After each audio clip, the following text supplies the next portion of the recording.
télévision. Toza lundi 8 juin 2020. Encore une fois, merci pour la fidélité. Nabino pour la numéro et liboso. Il y a semaine breaking news Covid-19. Tozo Bandayango na chiffre 4016 cas, 85 décès, 537 guéris. Waneza bulletin il y a samedi 11 provinces ont touché. Kinshasa ils en a 3625 cas, Congo central 212, Sud Kivu 84, Nord Kivu 53, Okatanga 33, Ituri 2, Kwilu 2, Kwango 1, Olomami 1 cas, Chopo 1, Équateur 1 cas. Alors on a Kinshasa, 10 zones de santé, ils ont touché, ils ont concerné, on les a statistiques qui a Kino le 5 juin, Limité 384, Kokolo 373, Gombe 318, Binza aux zones 293, Lemba 239, Binza Mété 202, Kasavubu 125, Lingwala 92, Kitambo 89, Pemonga Fula 78. Dans le monde de Mobimba, Toza, qu'on dénombrait 400 000 morts. États-Unis d'Amérique, Ndezamboka, Yaliboso, et la Damina Royaume-Uni, puis troisième est Brésil, Kuna, bazana spectacle, il y a 1000 morts en 24 heures, jusqu'au point que le ministère de la Santé, l'autorité, il y a le secteur de la santé dans le Brésil, bazu mokano ya ko supprimer diffusion à statistique. Donc bandopé c'est sous ba chiffre parce que ba chiffre on de ezobeli sabatu sous tension, ezobangi sabatu mususu, alors balobi ba ko sala ngolu sous na France, 135 €, il y a amende de soko bois qui cache ni na yo na balabala. Donc voilà comment bazo batela environnement na bango. Jolino Makelele a koufité azana bommoyi ezande ndekonaye. Secrétaire particulier d'ailleurs Zaki na cabinet atiki libotane na poto ayeko sunga ndekonaye yende na information tozana yango azali sus na bombo ite. Mais monsieur le ministre peut porte-parole du gouvernement azali malamu. Donc fausse information sur la mort ya ministre Jolino Makelele. Inspecteur Papi Mbao voyez billet Papi Moussa Oto Mbaka, un habitué à Canal Presse, il a invité na parquet ya matete to pesi mbote sika zola na. Donc il a une invitation motif et baina noté to comme banga au parquet parce que ok ko zonga et okomara moins compliqué mais Papi Mbao to éviter réseau zanini mais yemoko lobi moral les a Likolo à kokende puis à répondre sans problème. UDPS Koko Moulongo a déclaré candidature na poste à premier vice-président et Assemblée nationale au tikala ki polele depuis Jean-Marc Kabundo à Kenda qui paie baouté kokutana président de la République Félix Tshisekedi. Azali moko ya ba autorité morale ya UDPS pour ameka ko guider bango par rapport na choix au Sengeli basala. Voilà, to ebi que dépôt la candidature ezosuka le 8 et du 9 au 10 campagne ezobanda pe élection yango moko et ko salema le 12 juin. Voilà quelques informations sengla ki topé sanabino yango wana. Tozanandeko Guilin Lokofoza Nabiso Awa, président et syndicat vendeur et à Kinshasa, Mbotena. Médard Kankolongo, président Congo en avant, mais aussi Moutoyo Azolandela de près, dossier, situation à ville à Kinshasa, Negezako évolué, il est pas un abisso surtout dans la casquette Wana, Mbotena de Médard. Mbote Ndekonanga Jacques, Mbotena Ndeko Guilin. Mbote na oza moninga na ngata za mutango bila na PSP mbote. Jean-Serge Tubin na biso pe le chargé de tout dans tête de ville de Kinshasa mbote. Mbote ndeko journaliste, merci pour l'invitation d'ailleurs. On a pu beaucoup débattre dans mbote, notamment ndeko Kankolongo de tout le temps, un frère, un ami. Nous allons pour partager information to actualité na baïbazo na biso. Voilà, d'où Jésus Benedo à Coco région de Bisso. Bras de fer finalement entre Gilbert Kankonde, vice-premier ministre chargé à intérieur, et Gentini Ngobila, gouverneur de la ville de Kinshasa, Boibiango, après confinement, Zandou Pezaki confiné, travaux au Salema, Bouki Bamesa Misusu, gouverneur à lobby, réhabilitation, et Zako Salema Nakati à marché central. Et finalement, vice-premier ministre intérieur a eu lettre datée du 3 juin, je crois, 2020, na lettre wana pour cause il y a préjudice causé na ba commerçant pe ba partenaire extérieur à sengi sur séance il y a ba travaux wana ça dit ba katana misala na zando ba sala sous le comme côté parce que d'ailleurs ba le but dossier on les a pendant la cour d'appel il y a Kinshasa Gombe. Voilà comment ça peut se présenter alors réaction et humilité gouverneur et la ville Gentilin Ngobila a réagi à lobby pour naie ba travaux na zando ezakokoba bato ba distraire yete azosala musala o ya sepelité à Lukambo kanaye esika kofanda réalisation. Lobby boye jusqu'à nouvel ordre zando ya monene ezali ya kokangama. Bato bako sebinote baloba bilobela te batika biso tosala musala ya Kinshasa popeto na kati ya Kinshasa. Oya boy akino sala mboka na ye esika yaliki. Voilà, gouverneur, toute question.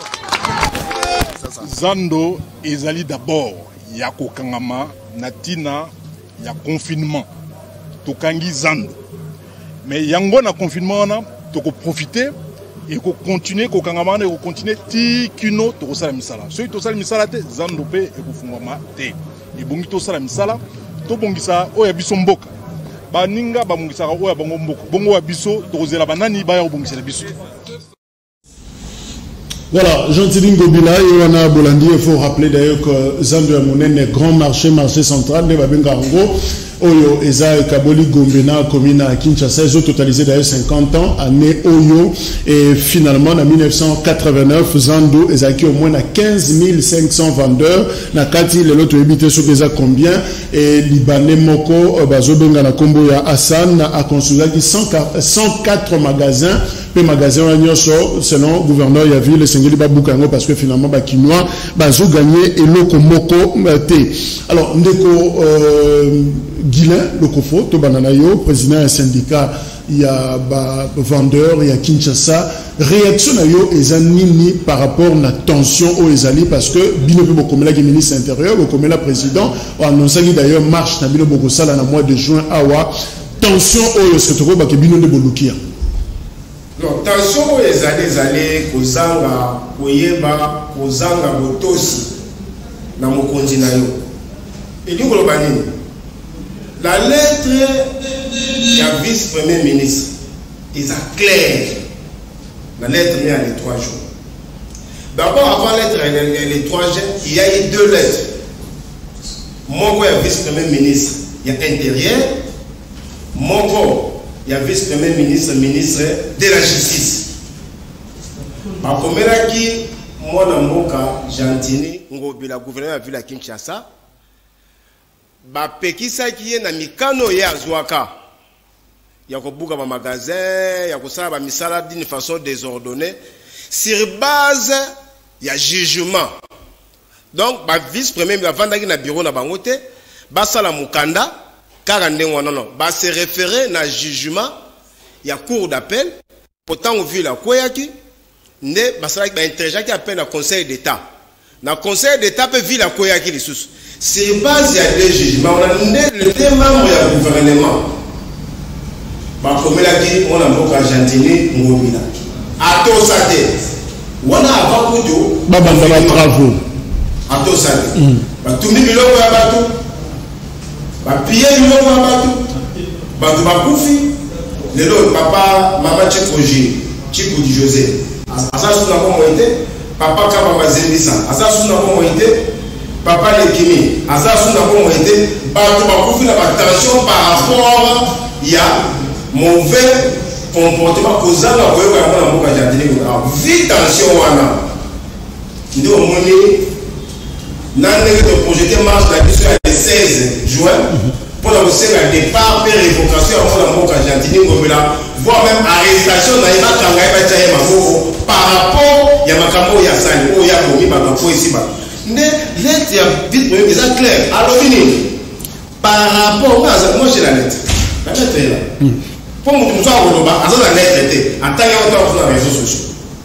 Par rapport des rapports à ma possession font état d'un empressement des services de votre province à démarrer les travaux de réhabilitation du marché central de la ville de Kinshasa.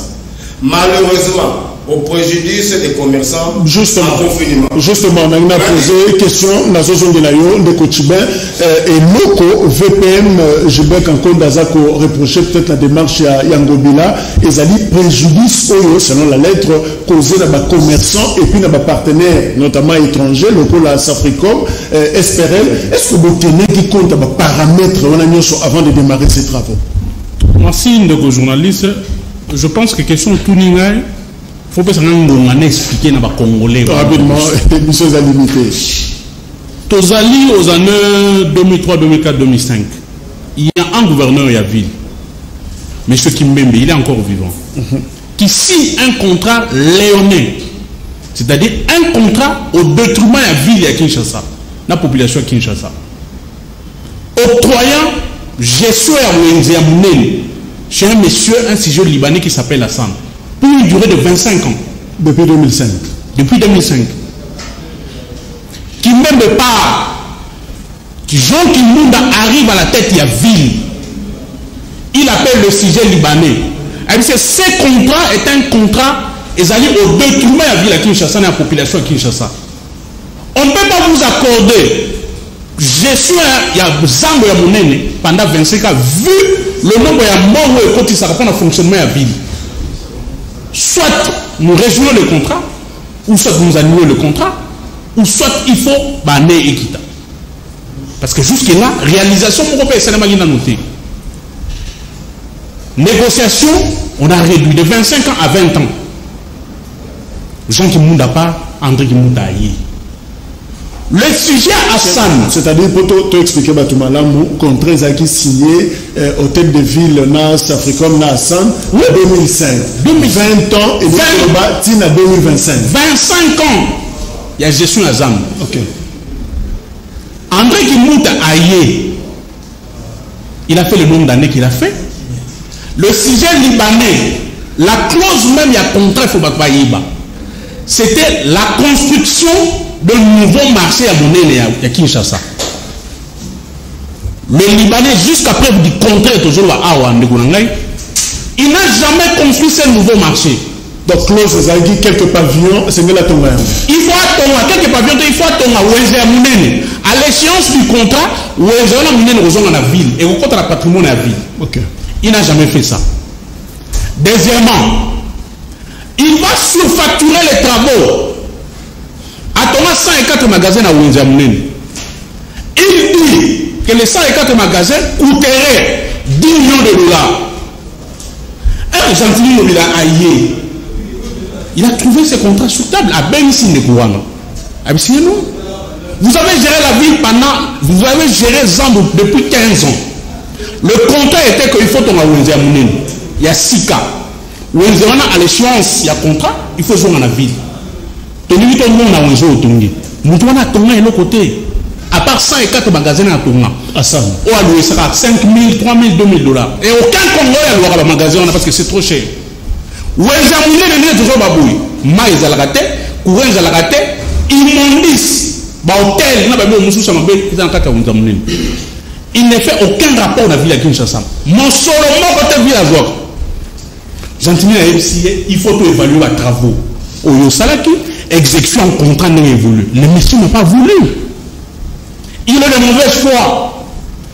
Il a dit au gouverneur, pour se résumer, Soki, aussi Kanya Karangaïté, Soki, Oyena et pas Nangaïté to solo là, Nenge Baye, Bazalaka et Sika Yozalaka, to solo la Kana Bango, Baye Nus Bazali Kolo na yo Bazali na poche Nangaï.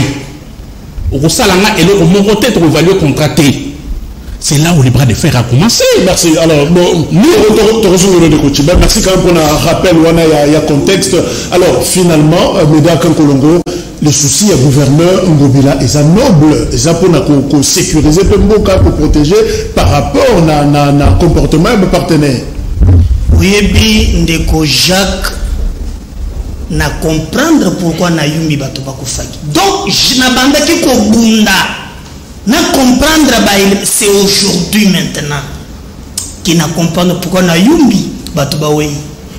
Surtout l'andeli image. Nanda komi ocho image lobby. To tokangi zandu mpona confinement nde toprofite eza maloba mobile zongisa image ya komona nde un gouverneur qui profite. Donc il n'a pas un programme. Dans un programme il y a un chronogramme toko sala moyen et le programme est là na moyen toko tient en place dans l'espace et dans le temps. Lui il dit lokola tokangi zandu nde toprofite. Ça c'est de un. Likamungu bilazo sala alingene na yungi awa.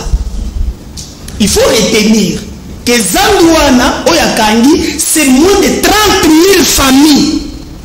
Zandou 30 000 familles. Ceux qui t'ont qualité, à lui qu'il profite d'un confinement. Et là j'interpelle directement le président de la République avant d'être le ministre de l'Intérieur.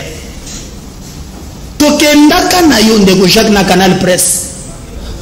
Kuto kuvraka audience moko tu étais là il m'avait réussi il y a l'Assemblée provinciale je lui avais posé une question na miso na yo on lui a répondu ça fait ça biso je ne comprends pas que baya par un état batu bafandi pona confinement bazubuka biloko ya bato bakotumba yango mokolo bako déconfiner Gombe batu nyonso bakokota zandu ekozala mubulu ya kosakana te.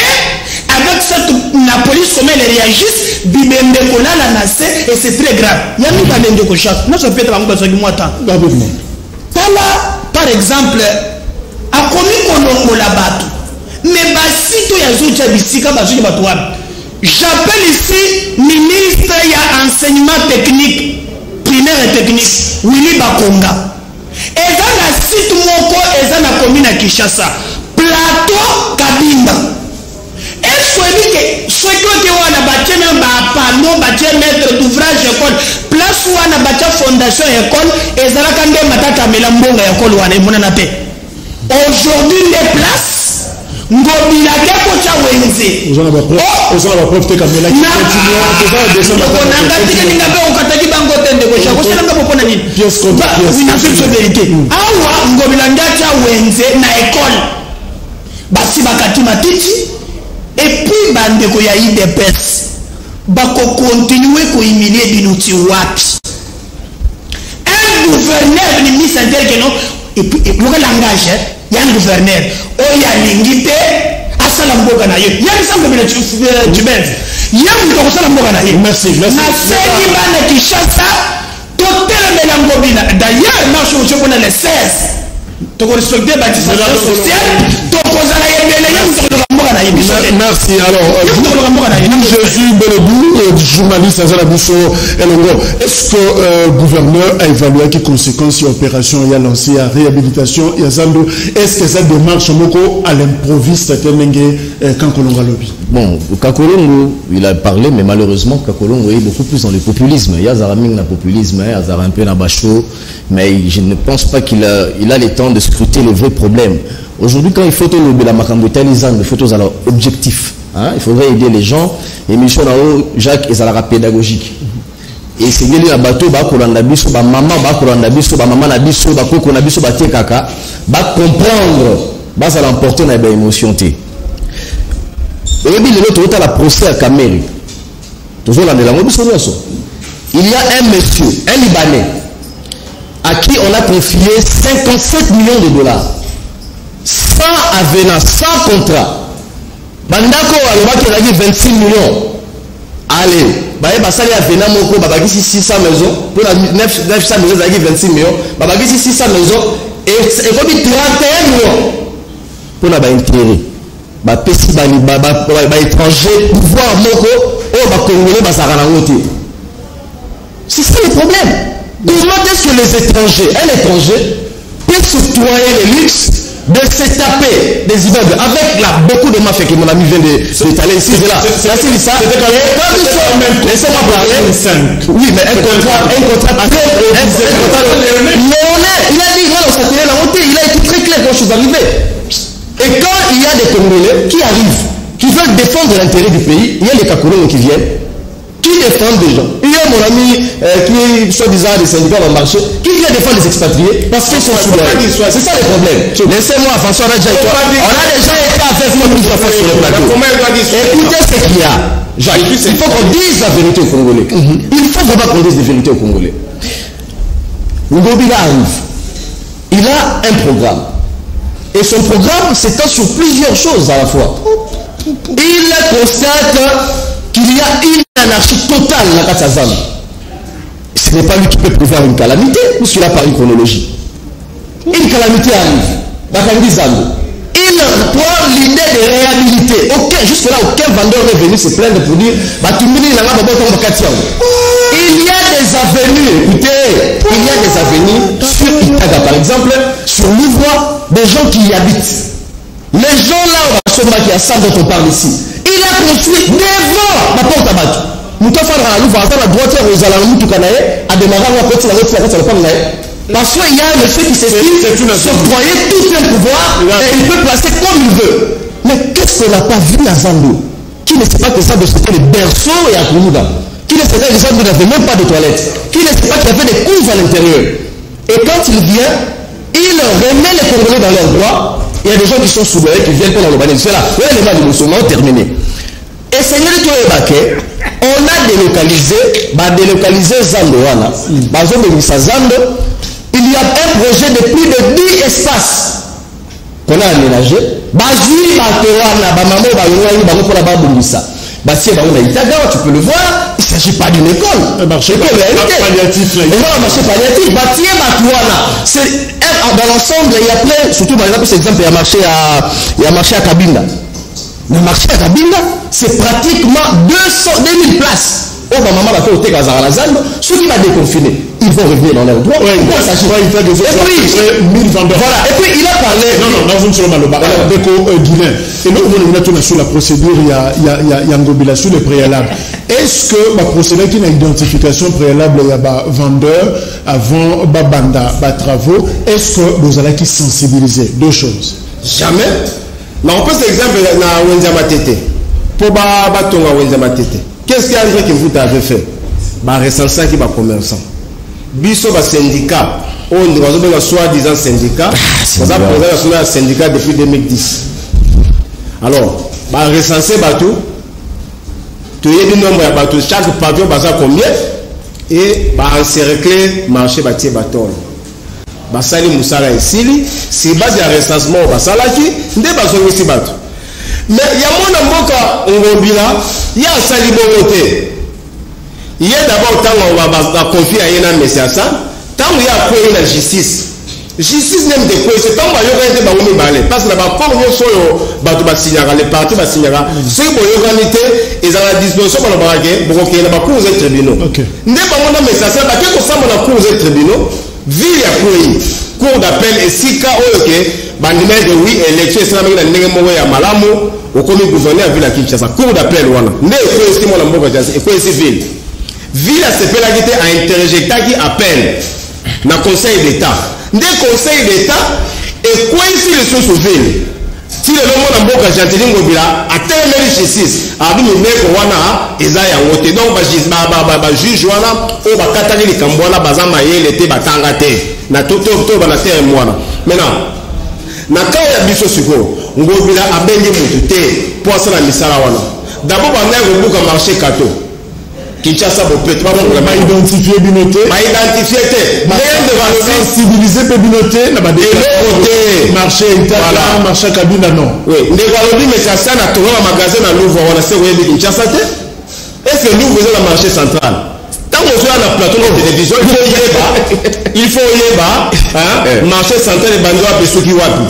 Marché central et bandi na est na Bokassa na ouest. Avenue Kassavu, na nord commerce et puis la sud avenue Lowa. Donc Louvre est la commune ya Kinshasa. Et ça va là bas ça va mapango. Donc mais ça c'est na kotonga les marabouts ça sont wana. Donc c'est pourquoi mais c'est Janteline Ngobila a bengi mututé a sema comme la ndenge tango de confinement yé. Bato ya tubali biloko na marché kato. Donc besoin atubi biloko na Zando. A dit que bato baza na Zando, batende na marché kato baki ndekoteka bisika oya atumbaki abengi babomese misato ya lingwala ya barombona ya Kinshasa baya babateki bapesa bango bisika tala motema mabe complicité ya mwana mboka Jantini bena babomese okenaka lembelembe mesa moko ya 60 cm ya 60 cm $50 nde bazopesa na bakomesa bazopesa jeton moko ya muke oyena esika vole beta mana itaga kasabona mesa $100 mai etonda la place oyena kongela Kinshasa bazoteka nini namba tunaye bazoteka fiche d'occupation 15 000 francs congolais merci mais na vie makambo nyonso tu wana ekomi na matoi ya bakonzi nde omoni bakonzi baréagir les 16 biso toza na balabala po bakanga mwana merci pour la précision Ndeko Lokofa. Alors Ndeko Tchibin, finalement souci à VPM vice-premier ministre et à intérieur et ça notamment qu'on sécuriser les commerçants en confinement, qu'on sécuriser les partenaires. Est-ce que M. Ngobila et sa démarche imprudente à insécuriser le climat des affaires dans Katambo Kanabiso, par exemple, dans le dossier à Safricom, où il y a Hassan. Est-ce que comportement on a qu'on s'attaquer directement à un partenaire parce que on a dit que et gros bébé sa image investissement dans Boka Nabiso. Ndeko Jacques il a pas cinéma. Ndeko nanga Guilain azolo wana syndicat de vendeurs. Je lui pose la question n'a pas dit wana. Tant Hassan a ba congolais a été dans de mauvaises conditions ba toteka la wenze wana munene. Na mabele na salité. Mon colonie, tout le monde a dit que c'est vendeur et condamné à Hassan. Parce que Jésus a Zandouana, administration de l'Union sociale à Hassan. Il n'a jamais fait ça. Il n'a jamais fait ça. Deuxièmement, il y a le Kouta Awa. Dans le marché Awa, Itaga Kabine, ce sont des marchés temporaires. Et sur instruction gouverneur, il a donné l'ordre à Bouboumes, aucun vendeur ne paye un rond. En attendant, s'il vous plaît, en attendant, si ça va travailler. Mais oui, okay. En attendant. Et je pèse mes mots. S'il y a un vendeur qui a donné $100 à un Bougoumès, il y a qui chasse à Lingwala, qui vient ici à la télévision à dénoncer. Le vendeur vend là-bas gratuitement, il met ça gratuitement. Il tag à 1000 personnes, cabine à 2000 personnes. Gratuitement. Sur ordre du gouverneur. Problème, nous sommes face à un combat. Ngobila est en train de protéger le patrimoine de la ville à Kinshasa. Parce que Zandouana, il doit faire le moyen de sa politique. Il faut développer Kinshasa. Aujourd'hui, on se pose la question. Le ministre de l'Intérieur, il fait la politique du chef de l'État qui veut l'État des droits et le peuple d'abord, ou il fait la politique de protection à individus et étrangers. Parce que construction à Zandouana, on sous-entend que le Congolais va vendre dans de bonnes conditions. Et ils ont compte dans le cadre du programme du chef de l'État qui veut que le peuple soit au centre dans de bonnes conditions. Il y a que ça la moussala nae. Parenthèse. Mais non. Parenthèse. Travaux dans Zand projet à Zand de Zanine, on va construire un marché moderne. C'est-à-dire? Voilà. C'est-à-dire le travail de ça. Ah ouais, ça n'a pas immeuble intelligent. Non. Intelligent. Ouais, concrètement, ça veut dire que tout bien avant. Nanga même la bino déjà maquette ici. Bien moi là. Bakino balan. Nous allons moderniser ça. Voilà la maquette des Awan. Voilà le nouveau marché au Tonga. Pour que les Congolais, les Kinois vendent dans de meilleures conditions. Tout est réglé. Les travaux d'assainissement, si on a laissé ça limite. Et quand il dit non, Ngobila, et tout ça, Jantini Ngobila, c'est un bon gestionnaire. Il a mis une commission en place. Alors, oui. Vendeur oyo balobi oh rapidement vous agitez pour non nous avons tous agité pour nous Ngobila a commission en place alors vendeur oyo nenga lobi dans la programmation de l'activité et assainissement qui était peut-être lésée parce que toute œuvre humaine n'a pas à côté il y a à mon commission dirigée par les directeurs de cabinet, n'a conseiller en charge de la question sociale. Comme ça, cette personne, on va évaluer s'il y a des choses et tout ça. Donc, il tient que contrat on est si la non, la ville tient que contrat on est aussi là parce que la ville fait zone en et puis j'ai dit, Ndeko Guilain, ça parmi les syndicats, ça n'a pas la poche naïe. Merci. Il ne défend pas la ville, il ne défend pas les intérêts des vendeurs, il défend les intérêts à Hassan. Ok. Alors, Médard Kankolongo, entre renouveau, il y a ville, ya marché babongo lango la talangi ya sikana bazando modelo bo côté li na portail oh chega komona na tebo côté li bo meli na bokasa zando ya intelligent na protection sécurisation finalement il y a ba étranger ba partenaire étranger et là on est à priorité finale. Jacques, qu'est-ce que nous voulons? Nakamwena yo monto za la souple, monto fait ce sozo mema yo maquette seul chantier genda wapi? Seul chantier mo gonjo. Omonango na ba ni ba bato moko tozanga na ba TGV obosa nango okasamba tshela kibiso na bari na seul chantier. O tozana ba train tozokumba ligolo. Je lui rappelle, ngobila tuko solo komanga ba yaka tshela ba témoin. Obosa nango kala mingi tango ya gyao. Akocha ba train mobile obosa na yango. Lelo za wapi? Comment il est encore comme ça boy? Donc on a besoin de l'écouter boyete. Na kona sutuki lelo. Et puis yoga du Jésus. Oh, on doit surdoyer. Et puis bah tu comprends du Jésus ne m'ont surdoyer. Bozolo ba wakena zoko côté là-bas ba expatrié. Ngobilaza na beda chou. Azake na ye na zikida. À beda chou c'est un expatrié qui doit la ville 45 000 francs ba importer. Ngobilaza na ye, asa congolais. Na peso ba na kisa vérité. Quel est le vrai problème? Ngai nazalaka d'accord te na san na sina yebiso yebango mbala na mbala. Na bundisa san parce que condition na zoela je ne peux jamais accepter. Basala ko pra bango na kimbuta je m'oppose à san. Ngobila zo sa eloko wana pona peuple d'abord te. Ba information na zana ngo ezali ke yeba ke marché wana d'abord na passation des marchés. J'aurais appris que c'était un Nigérien. Les montants entre commission, pas moins d'1 million. C'est le problème d'argent, il y a un problème des Congolais, des Kinois, des dents. Bako salandenge wana, entreprise wana koya, et kotia l'art, après l'art, bako mettre, et il laissait. Il n'y a rien, bakino na taxe. Gilbert Kankonde. Bande ko ya IDPS bako banda ko humilier bina fait c'est wapi IDPS sont les peuples d'abord ngomela sala bino boy gouverneur akobana vice premier ministre que ce qui au boy sala mboka na yo bon le voilà je leur ai amené biso yo moko loko sala mboka na yo tianga pe na avion merci ndikunaso ba mokini na mingi makasi ko ka batu nyonso et je rappelle d'où Jésus bazotonga wenze na esika ya école kabinda plateau et ya esika ya école il y a même un projet au bazawa ndeblisika azawa na et ce que nous disons au jour d'aujourd'hui il a dit qu'il présente un programme de bosoki ni bopeto yebisa ngai place abanda ki ni bopeto le coût était de combien asalango wabi ne salama un gouverneur qui profite il faut kozongisa il m'a dit que loko la tokangi ko ndeto profiter ça c'est un programme. Merci d'où Jésus.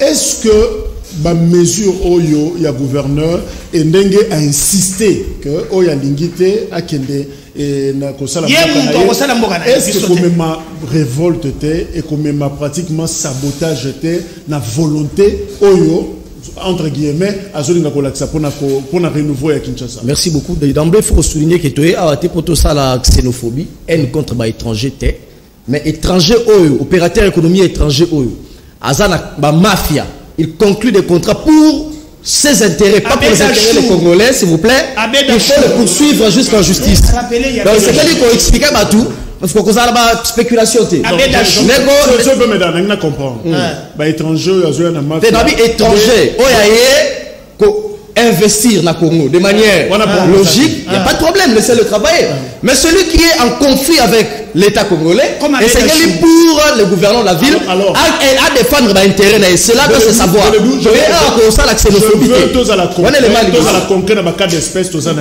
alors entre Hassan na Abedachou nani aza mieux voilà non écoutez en termes de partenaire oyebi infraction à diffamation biso toko ya wate pour commencer à charger les gens. Oh. Non, attendez, ici nous sommes en train de parler d'un cas précis. On parle de cas Hassan. Okay. Et c'est sur base de ça que nous disons. Puisque Ngobila la ville est en conflit avec les messieurs Hassan parce qu'ils s'octroient les pouvoirs qu'ils ne devraient pas s'octroyer, il a distribué les espaces, il fait la loi, il perce même les taxes. Bateau Basaki, le gouverneur qui mouta, pour défendre Moutouana. Donc ça c'est incorrect. Et c'est ainsi que je dis, il faudrait soutenir le gouverneur dans le sens où il défend les intérêts des Congolais. Ça c'est le premier élément. Mais dès qu'on Maliboso na apprendre dans la comme journaliste dans Mboka que le ministre de l'Intérieur a côté la gestion du marché. Quel est ce ministre de l'Intérieur qui gère les marchés? Tu n'as tout dit. Obi Kankonda le bibo on s'est dit chaud d'ailleurs. Depuis quand tu peux me prendre une loi, il y a un mikande belate. Il y a une loi qui dit le ministre de l'Intérieur a la gestion des marchés. Ou la gestion des marchés relève du ministre de l'Intérieur. Ni les syndicats qui est là, ni Kankonda peut prendre un élément. Donc pour dire la gestion des marchés ne relève que du gouvernement de la ville selon la loi sur l'administration. La loi sur la libre administration des provinces. Attendez, l'émission a la caractère pédagogique. Dimension sécuritaire. Les provinces, les ETD, ils ont l'autonomie dans leur gestion. Okay. Et le gouverneur, ce n'est pas un pouvoir de trop. Et le gouverneur, c'est lui qui gère tout ce qui concerne le marché. Ce n'est pas, il n'y a aucune loi qui vous dit il y a un conflit sur le marché. Et Mobile a donné un point de vue. C'est là. Mais cela relève de la gestion du gouverneur. Avait-il été consulté? C'est le gouverneur, c'est le premier citoyen de la ville de Kinshasa. C'est à lui qu'on doit se référer. On ne va pas se référer dans le cas d'un conflit à Assad plutôt qu'au gouverneur. C'est très grave. Merci. Ça c'est le premier élément. Mais, et c'est la Kakonde. Kakonde s'est embrouillé, il est dans des dossiers compliqués. Na Katana, etc. Et c'est qu'il n'a qu'à une chose. Nous sommes journalistes. On l'a dit à l'époque de Kabila et on l'aurait dit ici. Et c'est qu'il a confondu les États pour eux. La Cour réhabilite un gouverneur. Chadar il dit il ne va pas siéger et le gouverneur ne siège plus. Non, cette époque est dépassée. Aujourd'hui, Singobile a réagi. Il réagit pour 92 millions de Congolais sont derrière lui. Laissez-moi parler s'il vous plaît. Aujourd'hui, il y a 12 millions de Congolais qui sont alignés derrière Ngobila parce qu'il a pris les risques dans ses épaules de défendre les intérêts des Congolais. Par rapport à un étranger qui s'octroie les pouvoirs. Qu'aujourd'hui, les Congolais suivent les procès, que des Libanais, des gens qui s'estiment être au-dessus de la loi, dire, dans un gouverneur, dans la poche, dans un ministre intérieur, la poche. Ce n'est pas ça l'UDPS. Même si c'est qu'il dit à sa tombe, c'est mieux pour dire, c'est que quand on dit là, ce n'est pas le combat de l'UDPS, ce n'est pas le combat des peuples d'abord. Le COFO, solution est finalement, Nini, Kououte pas na bino, vendeur, commerçant, peut-être aux victimes. Alors, vous proposez quoi? Parce que, décidément, on dirait bras de fer et Zagaka. Solution à bien amis. Solution est aboy. Biso ba commerçant, tous à souverain primaire. Toyo kotika bato modèle oyote, ba violer délibérément mibeko ya mboka, ba manquer respect na justice ya mboka na biso, ba manquer respect na ba konzi mboka na biso. Bandeko batanga la loi au Malamute, ils ont la loi sur la libre administration des provinces. Qu'est-ce dit la loi? Mais il y a une disposition qui dit ceci. S'il vous plaît, la disposition et le biboye, tout est dit. Mais le dossier est microté. Tout est dit. Toute décision du gouverneur d'une province qui n'est pas conforme avec les lois, les décisions émanant du pouvoir central sont des pleins droits abrogés. Ils ont la carte à la loi sur la libre administration des provinces. Tanga article de 31 000. Et la Kao le Kola Mokondi, vice-premier ministre, il y a intérieur, à suspendre tous travaux. Parce qu'il y a un réseau, il y a un mot Gentini Ngobila pour la Kokanga Zandu. Biso Bateki Lovi, mardi, Tozo Kota Zandu. Comme ça, bango. Nango bila na bango. Zela. Yokade. Zela. Question na uti ko posa o likambuya. Comment la solution te yozo konta batu zandu mais balobi rester chez vous. C'est-à-dire confinement état d'urgence c'est zanan mais zo benga batu. État d'urgence c'est ça différent na confinement. Bo zandu ba konosa. Mokonza mboka tanga lobaka état d'urgence. Tanga zongi sa diso ya mokonza mboka. Aloba kutu makamba wenzete. Aloba makamba ba église, aloba supermarché, aloba université. Mokonza mboka aloba wenzete.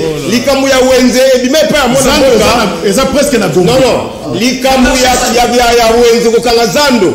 et bimaka epa ya mwana mboka Gentini Ngobila tango batumbi biloko na biso bango bato ya Ngobila bamonaki te bamonaki état d'urgence lobi biso bakomeza tozokota zando lobi 7h J7 biso bakomeza tozana zando ye Ngobila lokola za mokonzi ya ville ya Kinshasa biso peuple biso moko tozako confiner tozako déconfiner marché central lobby les 16 nde sikoyo ezali sombele suka bisanga tosengi na bako tokotamula uende nyonso kofunga te pour na révocation pe arrestation ya mona mboka Gentini Ngobila na ndinga zobanga tata modification même ministre mais c'est grave c'est très grave lobby biso zokota na zeto ba teki nyonso lobby c'est zokota za Beko Chibin oyoki ndenge ba vendeur ba lobby alors finalement binomoko dénouement na dossier oyo crise les animes solution les animes Ndeko Jacques on a passé.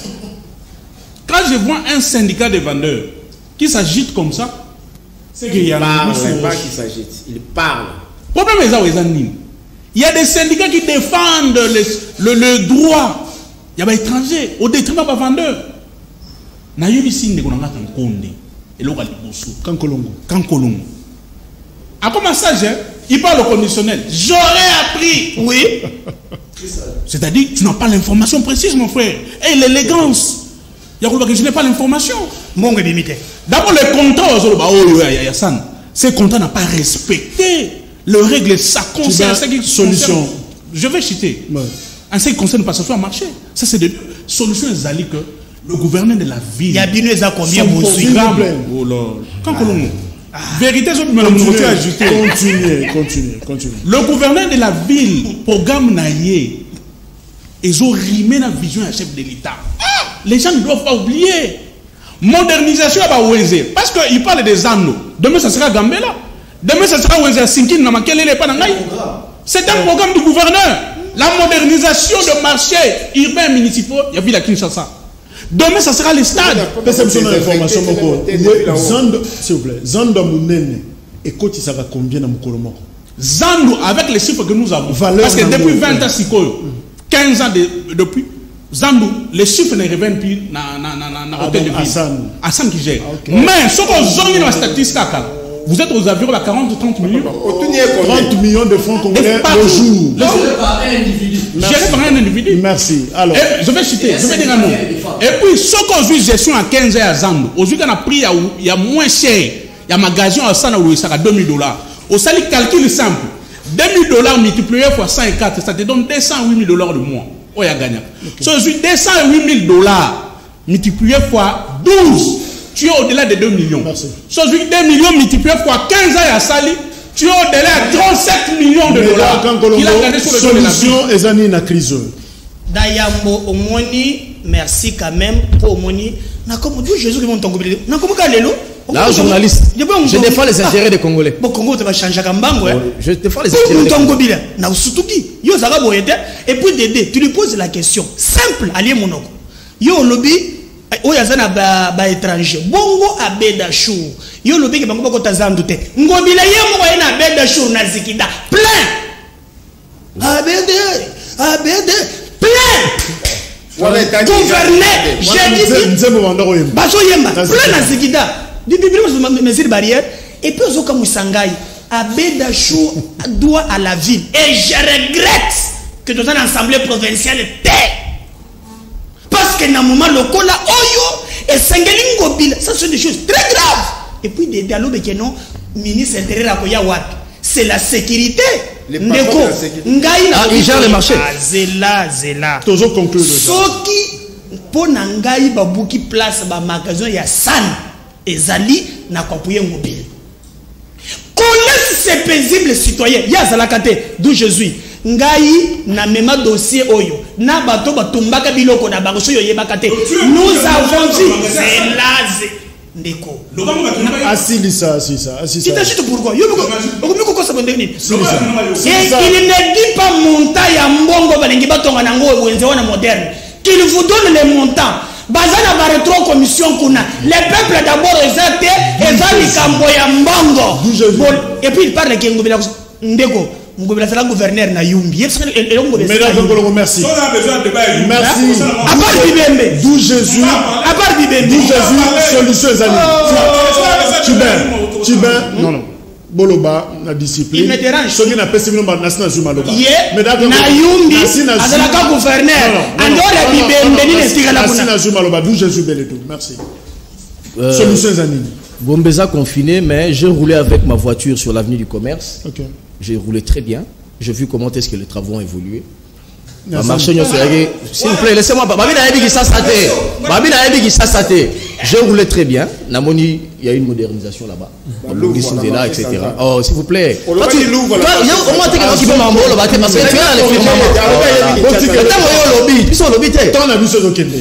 très bien.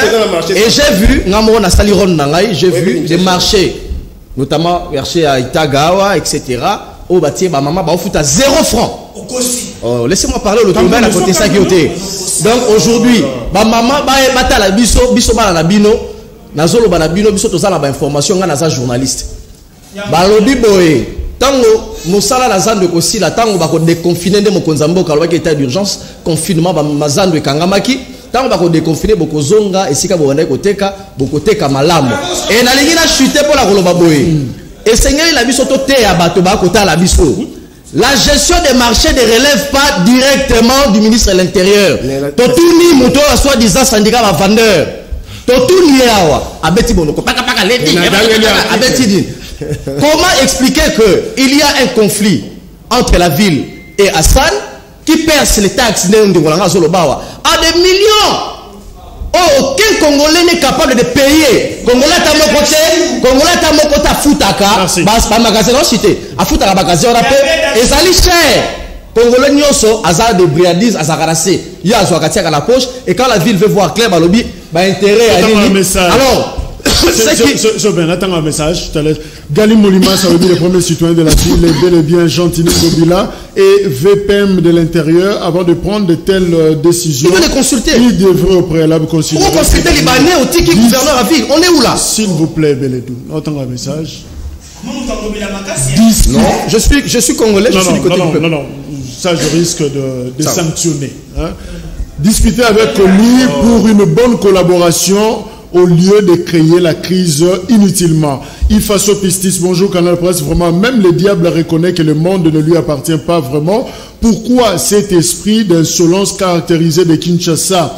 Ngobila, tu n'étais pas né, Léo existait. Et sache-le bien que la ville ne t'appartient pas. C'est Pistis, Ifaso depuis Njili. Bienvenue à la République très démocratique de Gondwana. Quand Konde doit chercher, se poser des questions, ce monsieur n'a jamais respecté les ministres, jamais alors. Si c'était le monde ou d'autres caciques de l'ancien régime, il aurait fait ça. Je me souviens de Yumbi. Doc Sakabeya, bonjour Canal Presse. Depuis Mongafula, j'ai l'impression comme si ces derniers temps, ces décisions sont-elles bien prises et pourquoi? Je ne sais pas, décision de qui? Bundi Mibanza, bonjour de Kojak, tout ça, ce sont des distractions. Jean Mwanza, voilà un état de droit, je crois, tant crié par l'UDPS. Voilà les quelques messages. Alors, rapidement, en 10 secondes, un mot de la fin. Oui, merci vraiment na PCO, merci na opportunité au PC. C'est une félicité de Konanga Kankonde, Kankolongo plutôt, na même combat et to kosenga na ba tekyo bazako landa biso pour soutenir décision au moins la mboka vice premier ministre Azui. Il y a ko suspendre provisoirement ba travaux mais biso le 16 mars na biso est confirmé. Et lobby mardi, nous avons pour récupérer place la Bandeko bateki ya vila Kinshasa. Bino mozola na biso na émission na bino Canal Presse. Bolanda maloba ya syndicat ba vendeur au théâtre la poche ya San. Yes, a joué mon solo pas ya San. Aza conduire bino na erreur. Gentini mobilisation défendre cause na bino. Cause Nabino Ezalini, il faut rester dans de bonnes conditions. Souci à chef de l'État Yangwana. Le peuple d'abord rime avec l'État de droit. L'État de droit est ligné que ville à Kinshasa est retrouvé le droit dans le marché central. Un sujet libanais ne peut pas marcher, faire marcher tout un État, une république, une ville à Kinshasa au détriment de l'intérêt naïe. Nous saluons tous les expatriés, tous les hommes d'affaires libanais au Bazan à Congo. Topesi bango mbote. Mais d'accord, Colombo. Bakosa binote ndeko ngobila lobi libanais yemo congolais libanais mususu abeda jour na zikida s'il vous plaît. Tout conclure ndeko nangai. Conclue. Minute OK. Ngobila salaka na libanais moko abeda jour autiko zala na ye na zikida kuna il doit la ville futa ka ba importer za lukuta ya mibale batikala ko pesa société ko tonga zandu ba ko bomba yango ba pesa biso montant oyo na dire ya travaux nous apprenons que ko beta deza anantrata bachalar na ba poche na bango na commune à Kinshasa na Kabinda plateau j'interpelle ministre Willy Bakonga yebisa Ngobila alongola zandu place ya école tokotelemela yango D'où Jésus Bélédou 10 secondes. Je crois que Ngobila, je le félicite parce qu'il a eu une décision encore courageuse, a eu une décision à défendre l'intérêt à Congolais face il y a injustice, il y a expatriés. Et je crois qu'il a tous les soutiens des Kinois par le fait que Andimi, à lobby, l'ordre mal donné ne sera pas exécuté. Pour être, et Sengeli Naye, qu'on a consulté, Natango Etali confie à Makambo Zandoana, il n'a pas été consulté. Au lieu que le vice-VPM a consulté les premiers citoyens de la ville, il va consulter Hassan et prend une décision sur base de ça. C'est une décision très sage, très l'attitude d'Angobila. Et je crois que le chef de l'État qui est en train de suivre Amonique de tous les gouverneurs, rares sont ces gouverneurs qui peuvent prendre des décisions courageuses pour l'intérêt des Kinois. C'est le plus mauvais gouverneur que la vie de Kinshasa. Fais ton show. Merci. Gilbert Kankonde.